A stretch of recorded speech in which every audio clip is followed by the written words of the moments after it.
শেখ হাসিনার আমলে বিচার বহির্ভূত হত্যাকাণ্ডে যে পরিমাণ সাধারণ মানুষকে মারা হয়েছে তার কোনো হিসাব নেই। স্বাধীনতার পর এমন নৃশংসতা দেখেনি দেশবাসী। মিথ্যা মামলা, গুম, অপহরণের নামে মানুষ হত্যা ছিল তার নিত্য নৈমিত্তিক ঘটনা।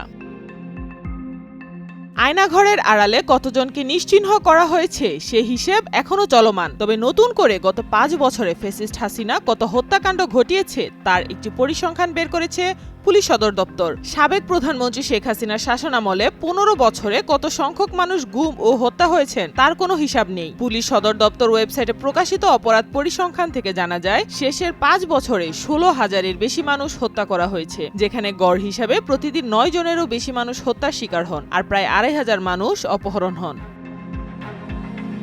মানবাধিকার কর্মী নূর খানের মতে যে পরিসংখ্যান মিলেছে তার বাস্তব অবস্থা ছিল ভয়াবহ। তার ভাষ্য মতে গত 5 বছরে সব ধরনের অপরাধে মানুষ মারা গেছে এবং এর জন্য দায়ী হলো আইন শৃঙ্খলা রক্ষাকারী বাহিনীর একটি বড় অংশ।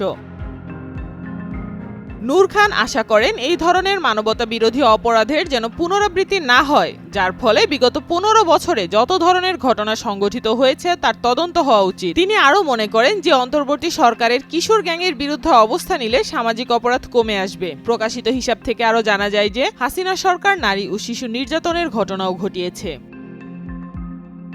প্রতিবেদনের দায়িত্বরত পুলিশের সাবেক মহাপরিদর্শক নুরুল হুদার মতে মাত্রার বাইরে অতি বেশি শক্তির ব্যবহার হয়েছে গদি টিকিয়ে রাখার জন্য। তাছাড়া আইন শৃঙ্খলা বাহিনীকে খেয়াল খুশিমতো ব্যবহার করার ফলে অপরাধ বেড়েছে বহুগুণ। এছাড়া 2009 সালের 6 জানুয়ারি থেকে 2024 সালের 5 আগস্ট পর্যন্ত গুমের ঘটনাগুলো তদন্ত করতে অন্তর্বর্তী সরকার গত 27 আগস্ট গুম সংক্রান্ত তদন্ত কমিশন গঠন করেন। প্রধান উপদেষ্টার কাছে আনফোল্ডিং দ্য ট্রুথ শিরোনামে অন্তর্বর্তী প্রতিবেদন জমা দেয়। প্রতিবেদনে বলা হয়, গুমের ঘটনায় কমিশনে এ পর্যন্ত 1676টি অভিযোগ জমা পড়েছে। এর মধ্যে 758 জনের অভিযোগ যাচাই বাছাই করা হয়েছে। দেশে গত 15 বছরে সংঘটিত বিভিন্ন গুমের ঘটনায় নির্দেশদাতা হিসেবে সাবেক প্রধানমন্ত্রী শেখ হাসিনার সম্পৃক্ততার প্রমাণ পেয়েছে কমিশন।